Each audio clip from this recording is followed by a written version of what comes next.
오늘 주신 하나님의 말씀 신약성경 요한복음 3장 31절에서 36절까지의 말씀입니다. 계시의 말씀을 읽을 때 하나님의 음성을 들으시기 바랍니다. 위로부터 오시는 이는 만물 위에 계시고 땅에서 난 이는 땅에 속하여 땅에 속한 것을 말하느니라. 하늘로부터 오시는 이는 만물 위에 계시나니 그가 친히 보고 들은 것을 증언하되 그의 증언을 받는 자가 없도다. 그의 증언을 받는 자는 하나님이 참되시다는 것을 인쳤느니라. 하나님이 보내신 이는 하나님의 말씀을 하나니 이는 하나님이 성령을 한량없이 주심이니라. 아버지께서 아들을 사랑하사 만물을 다 그의 손에 주셨으니 아들을 믿는 자에게는 영생이 있고 아들에게 순종하지 아니하는 자는 영생을 보지 못하고 도리어 하나님의 진노가 그 위에 머물러 있느니라. 아멘. 하나님의 아들을 믿는 자, 이런 제목으로 말씀을 드립니다. 하나님은 삼위로 존재하시는 분이시죠. 하나님, 독생자 예수님, 보혜사 성령님, 이렇게 삼위로 하나님은 존재하고 계시는데, 사실 하나님이 하나님의 이름은 아니죠. 한 분이시라는 의미로 우리가 부르는 호칭입니다. 하나님. 하느님이라는 호칭도 같은 호칭인데 하늘에 계시다는 뜻에 대한 호칭이에요. 하늘에 계시는 하나님. 그렇다고 해서 우리가 생각하는 그런 하늘이 아니라 이 하늘이라는 뜻은 사실은 그 하늘에 반대되는 단어가 땅이잖아요. 그래서 이 땅에 계신 분이 아니다라는 그런 땅에 속한 분이 아니다라는 그런 의미가 그 속에 있는 거예요. 그러니까 이 땅은 이 땅에 있는 모든 피조물에 속하신 분이 아니다. 이 땅에 있는 모든 피조물과는 다른 분이시다. 그런 의미에서 하느님입니다. 하느님이라는 그 말뜻이. 그러니까 이 땅에 기원을 두신 분이 아니다. 근데 온 우주 만물 속에 있는 모든 존재들은 다 어떤 물질적인 어떤 기원을 가지고 있잖아요. 우리 사람도 다 흙이잖아요. 그래서 사람들처럼 이 땅에서 태어나신 분이 아니다. 이 땅의 소산을 먹고 생명을 유지하는 존재가 아니다라는 뜻에서 하느님이에요. 그런 뜻이 그 속에 들어 있습니다. 그러니까 이 보이는 세상으로부터의 기원이 하느님은 아니시다. 오히려 이 모든 피조물에 이 존재하시게끔 하는 기원이라는 뜻이 그 속에 들어 있어요. 그래서 그런 분이라는 호칭이에요. 하느님이라는 뜻은. 하나님이라는 뜻은 한 분밖에 없는 유일하신, 다른 어떤 신도 없는 유일하신 한 분 하나님이라는 뜻이에요. 물론 근데 우리는 그 하나님이 세 분이시죠. 삼위로 계시죠. 그렇지만 그렇게 존재하시는 분은 한 분이라는 뜻이에요. 그래서 하나님이다. 그래서 하나님이 옳다, 하느님이 옳다 하는 논쟁 자체가 사실은 무의미합니다. 의미가 없어요. 하나님이라고 해도 되고 하느님이라고 해도 돼요. 목사님, 우리 기독교인, 개신교인들은 하나님이라고 해야 되는데 그렇지 않아요. 하나님도 옳은 말이고 하느님도 옳은 말이에요. 같은 분에 대한 다른 호칭일 뿐이다. 동일하신 분에 대한 다른 호칭이다. 의미가 다르다, 그냥. 그리고 성경에 나오는 하나님 이름은 사실 아무도 모릅니다. 우리가 보통 이제 여호와, 성경에는 그렇게 번역을 해놨는데 정확한 발음은 아무도 모르고 우리가 유추해서 그냥 야흐웨 이렇게 유추를 하긴 하는데 그건 이제 사람이 그렇게 유추를 할 뿐이지 정확한 하나님의 이름도 아니에요. 이걸 이름이라고 고집하는 사람도 아무도 없고, 모세가 누구십니까? 그랬을 때 그냥 하나님께서 나는 나다 이랬어요. 나는 나다가 이름 아니잖아요. 그렇죠? 하나님이 자신을 표현할 때에 나는 나다라고 표현했는데 그 말을 히브리어로 당시에는 모음도 없이 기록을 했지만은 일부러 우리가 거기에 이런 모음이 붙었을 것이라 라고 부르기 시작하는 게 야흐웨예요. 이스라엘 사람도 함부로 하나님의 이름을 기록만 했지 부르지를 않았어요. 워낙에 오랜 세월을 안 부르다 보니까 아무도 그 발음을 기억을 못하고 있어요. 그래서 억지로 학자들이 거기다가 모음을 붙여가지고 부르기 시작한 게 야흐웨예요. 영어로는 여호와. 그러니까 아무도 하나님의 이름의 진짜 이름을 모르죠. 사실 그것도 이름도 아니고, 하나님이라는 호칭은 신은 오직 한 분 유일하신 이분이다 라는 의미가 그 속에 들어있죠. 우리는 유일신을 더 강조해서 개신교에서는 하나님 이렇게 표현을 할 뿐이에요. 이처럼 이름조차 알 수 없는 하나님을 우리는 어떻게 믿을 수 있느냐? 이유는 딱 한 가지입니다. 하나님이 직접 사람에게 찾아오셔서 자기 자신을 계시하셨기 때문에 가능해요. 그게. 우리는 하나님을 찾아갈 수가 없습니다. 그러나 하나님은 우리를 찾아오실 수 있잖아요. 찾아오셔서 나는 하나님이다. 나는 너의 조상의 하나님이고 너의 하나님이다. 아브라함에게 나타나셔서 노아에게 나타나셔서 그리고 스스로 인간에게 나타나셔서 자신을 계시하셨어요. 성경에 보면은 그렇습니다. 그래서 우리가 하나님을 우리가 막 연구해가지고 하나님이 있을 것 같은데 해서 그러면 하나님이 있다고 하자. 그런 게 아니에요. 하나님이 찾아오셨어요. 찾아오셔서 자기 자신을 계시해 주셨어요. 그래서 우리가 그것을 알게 된 겁니다. 구약 성경에 보면 수없이 많은 예언자들에게 하나님께서 자신을 계시하셨죠. 그걸 기록한 것이 구약 성경입니다. 그런데 구약 성경과는 차원이 다른 아주 특별한 계시가 있는데 그게 뭐냐면은 독생자 예수님을 아예 이 땅에 보내셨어요. 예수님이 바로 모든 계시 가운데 가장 중요하고 핵심적인 계시가 바로 예수님이시다. 예수님이 하나님이신데 직접 이 땅에 그냥 오셨어요. 사람의 몸을 입고 성육신 몸을 입으셨다. 그래서 성육신 그것도 마리아의 몸을 통해서 직접 이 땅에 오셨어요. 성령으로 잉태되셔서. 그래서 하나님의 계시 가운데에 가장 위대한 계시, 핵심적인 계시는 예수 그리스도입니다. 이것은 뭐 구약에 있는 모든 예언적인 계시보다도 가장 강력한 것이 계시가 예수님이시다. 하나님이 직접 사람의 몸을 입고 이 세상에 오셨으니까 핵심적입니다. 유일하게 이 지구상에 딱 한 번 있는 사건입니다. 이게 과학적으로 증명이 안 되는 이유가 딱 한 번 일어난 사건이기 때문에 과학적이라는 것 자체가 계속해서 동일한 현상이 계속 일어나야 그게 과학적으로 증명이 되는데 한 번밖에 일어날 필요가 없었으니까 한 번밖에 일어나지 않았는데 이걸 당연히 과학적이지가 않죠. 그러니까. 그래서 과학으로 예수님의 계시를 증명한다는 것 자체가 모순이 되는 사건이죠. 계시적 사건입니다.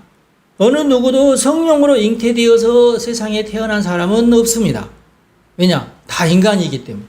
사실은 우리 몸도 예수님의 몸을 따라서 그 형상으로 우리가 지음을 받았어요.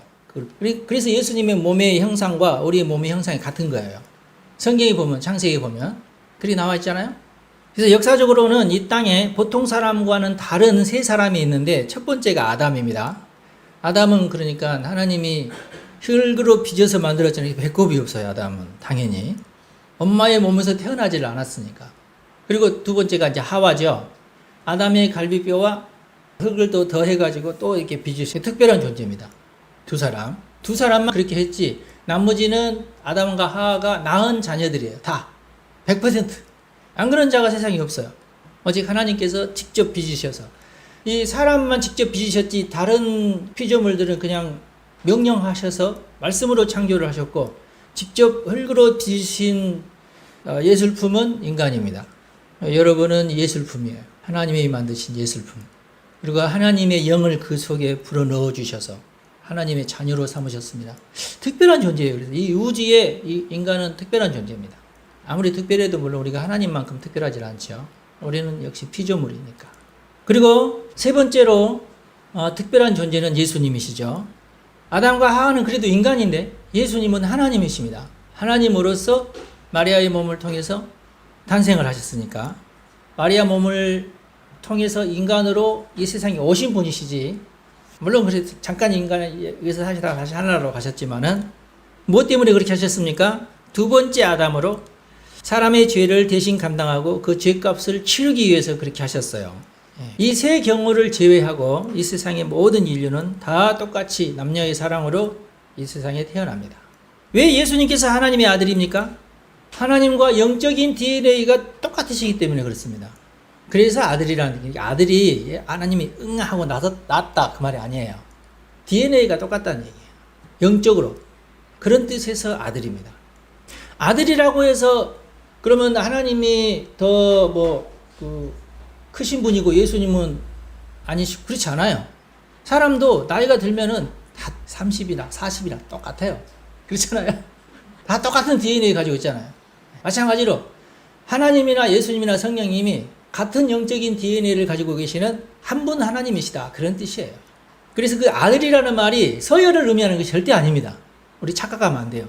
우리는 아들이 아버지의 명령을 따르고 막 이렇게 하기도 하고 그러잖아요. 그렇지만은 하나님으로서는 그런 서열을 의미하는 게 아니다. 그런 뜻입니다.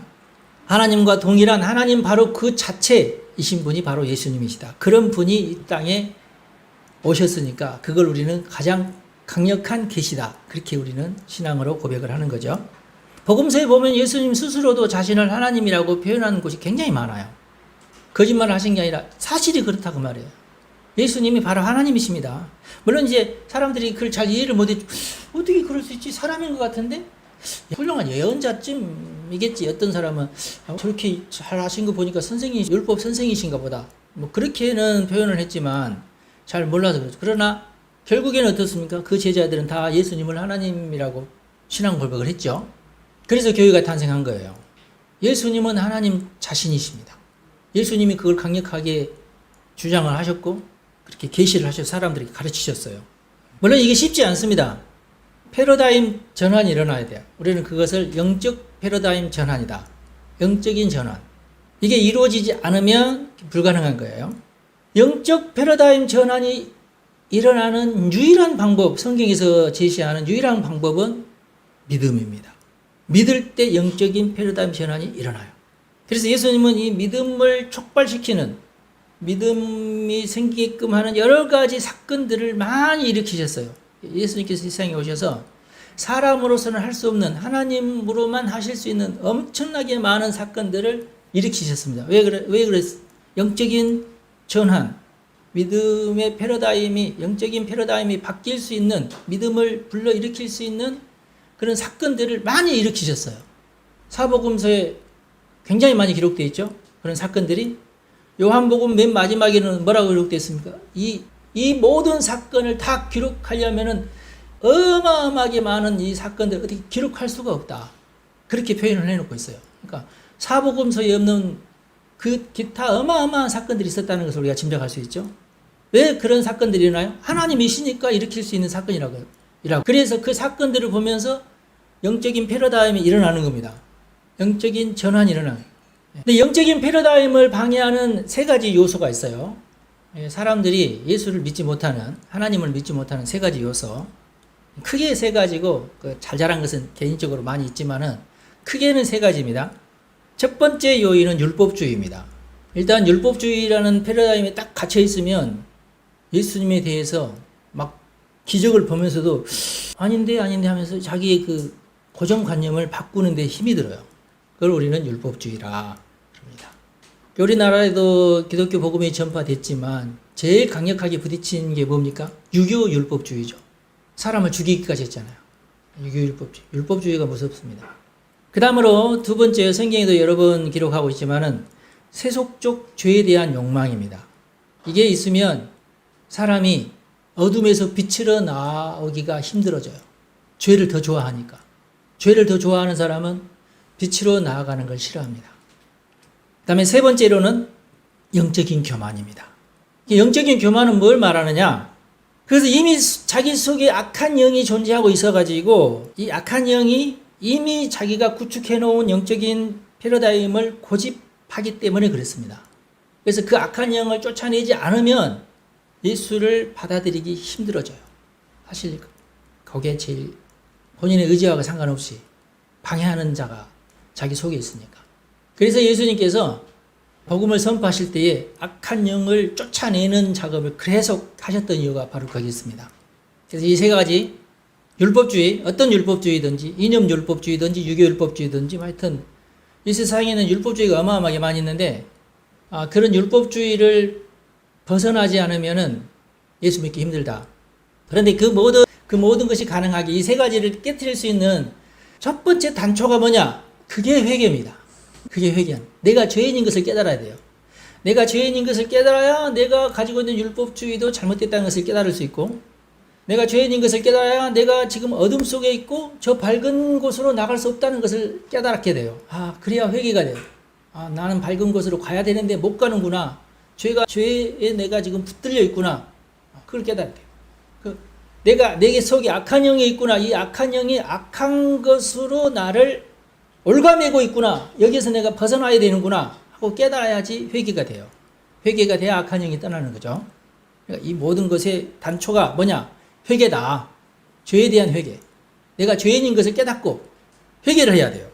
그렇게 하지 않으면 영적 패러다임 전환이 일어나기 어렵습니다. 오늘 성경 말씀을 위한 제가 약간 서론적인 얘기를 했는데 말씀을 한번 볼까요? 위로부터 오시는 이 예수님이시죠? 이 땅이 아닌 하늘로부터 오시는 이를 말하는 게 만물 위에 계신다. 원래부터 만물 위에 계신단 말이에요. 만물보다도 더 높은 차원에 계신 하늘이라고 하는 것도 사실 만물이잖아요. 우리가 생각하는 하늘도 만물이잖아요. 우주 자체가 만물이니까.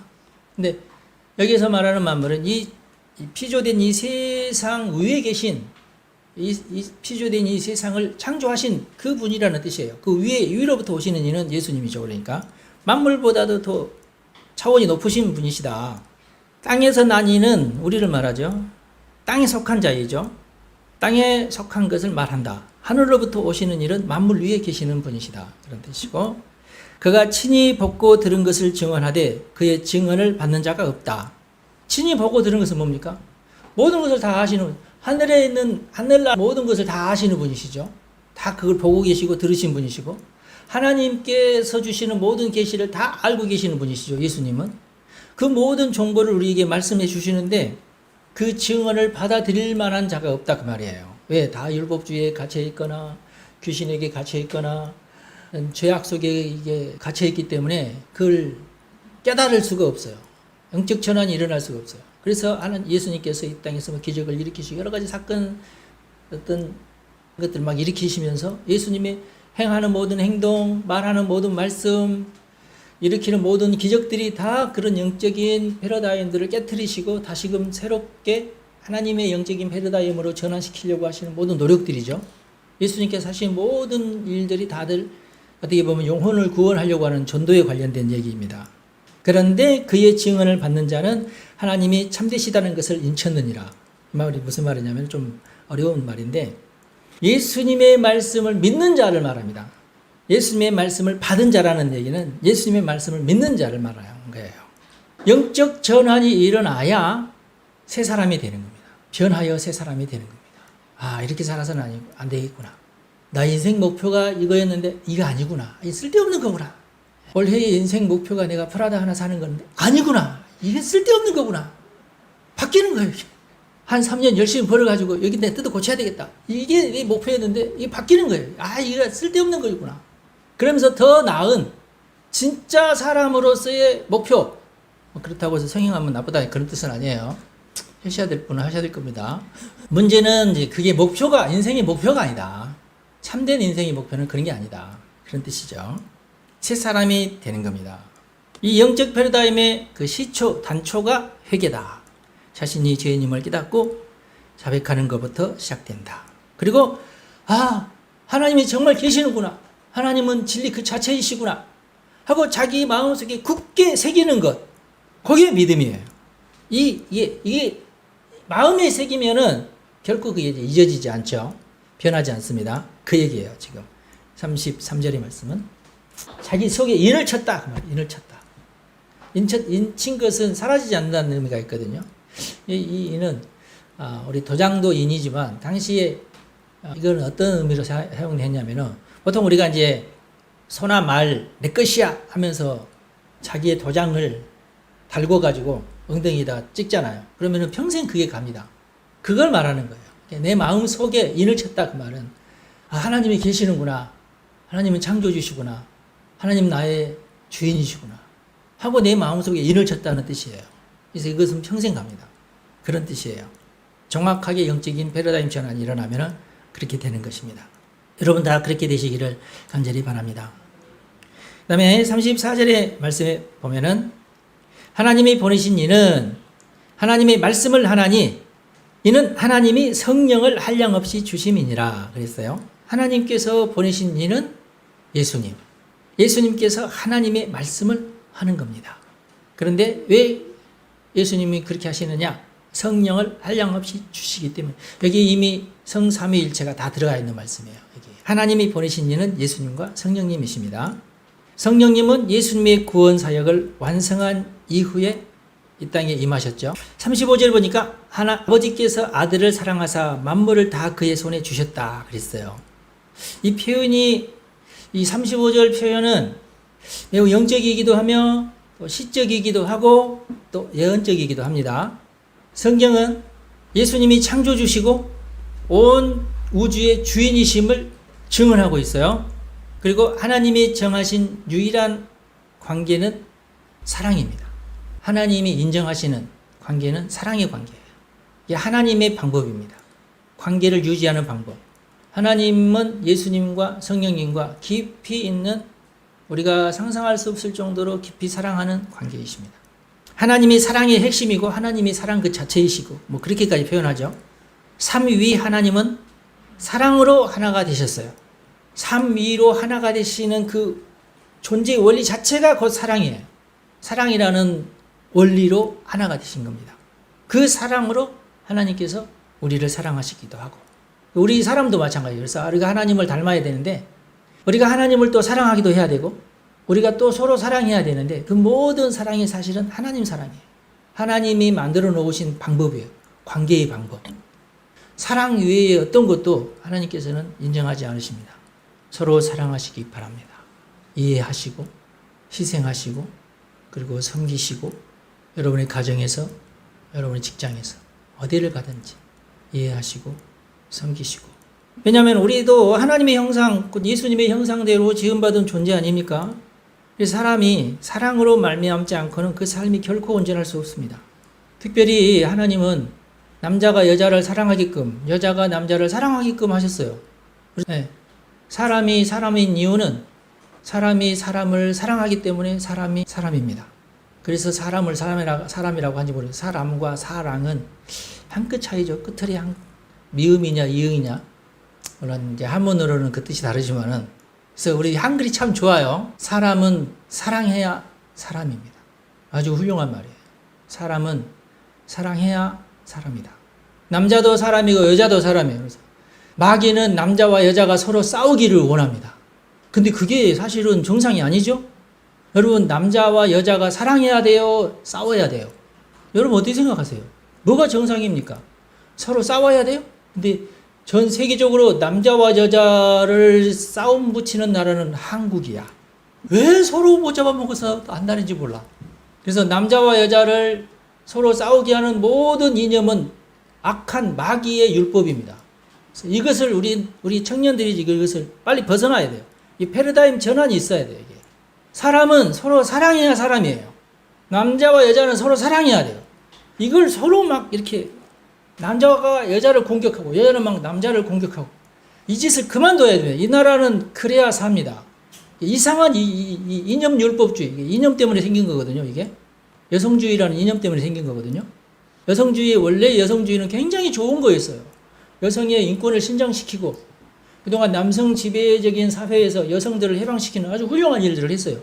근데 요즘 여성주의는 남자와 여자를 서로 싸우게끔 만들어. 그래서 그 결과가 뭐예요? 지금 세계에서 제일 행복한 나라이면서도 제일 애는 안 낳는 나라가 돼버렸어요. 서로 사랑하시기 바랍니다. 방법은 그밖에 없어요. 하나님의 방법밖에. 무엇보다 하나님을 사랑하셔야 됩니다. 하나님을 사랑하지 않고는 영생의 길은 없어요. 모든 사람에게는 영생에 대한 갈망이 있지만은 그 길은 오직 하나님에 대한 사랑밖에 없어요. 그리고 하나님은 예수님을 사랑하십니다. 그래서 만물을 예수님에게 주셨어요. 그래서 우리는 영생을 얻으려면은 예수님을 믿는 길 위에 다른 길은 없습니다. 돈으로도 못 가요. 지식으로 못 가요. 잘생겨도 안 돼요. 젊어도 안 됩니다. 오직 예수를 믿어야 영생을 얻습니다.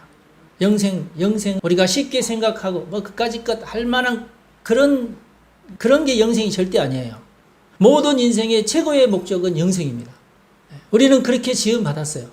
우리는 동물이 아니에요. 그냥 잠깐 이 땅에 있다가 스쳐 지나가는 그런 존재가 우리가 아닙니다. 우리는 영생이 우리 안에 있는 존재예요. 그 영생을 활발하게 꽃을 피우게끔 하려고 예수님께서 이 땅에 오신 겁니다. 우리는 영생을 위한 존재예요. 영생을 얻어야 됩니다. 아들을 믿는 길 외에는 영생이 없어요. 그래서 아들을 믿는 자에게만 영생이 있어요. 아들 예수님의 말씀에 순종해야지 우리가 영생을 얻을 수 있어요. 안 믿으면 어떻게 돼요? 여전히 우리가 죄 가운데 있고 저주 가운데 있습니다. 그 얘기예요, 지금. 영적 패러다임 전환이 일어나야 돼요. 영생을 보지 못하고 도리어 하나님의 진노가 그 위에 머물러 있는, 모든 인생은 그냥 진노 가운데 있는 거예요. 하나님의 진노 가운데, 심판 가운데.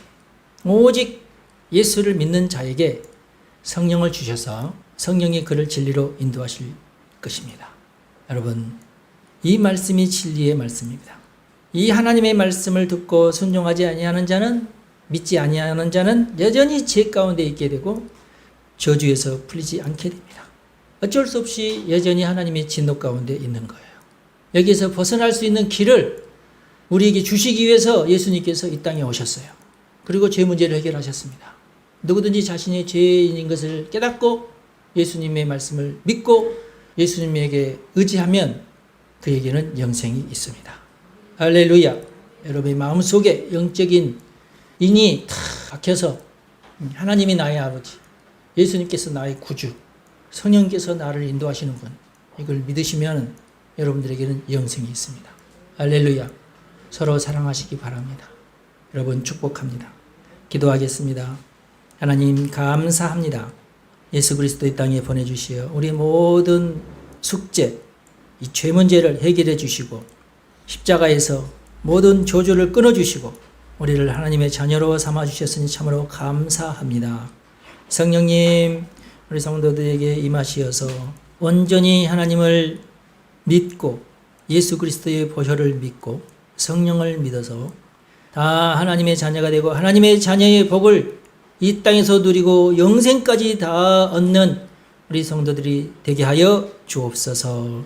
우리 주 예수님의 이름으로 축복하며 기도하옵나이다. 아멘. 여러분 축복합니다.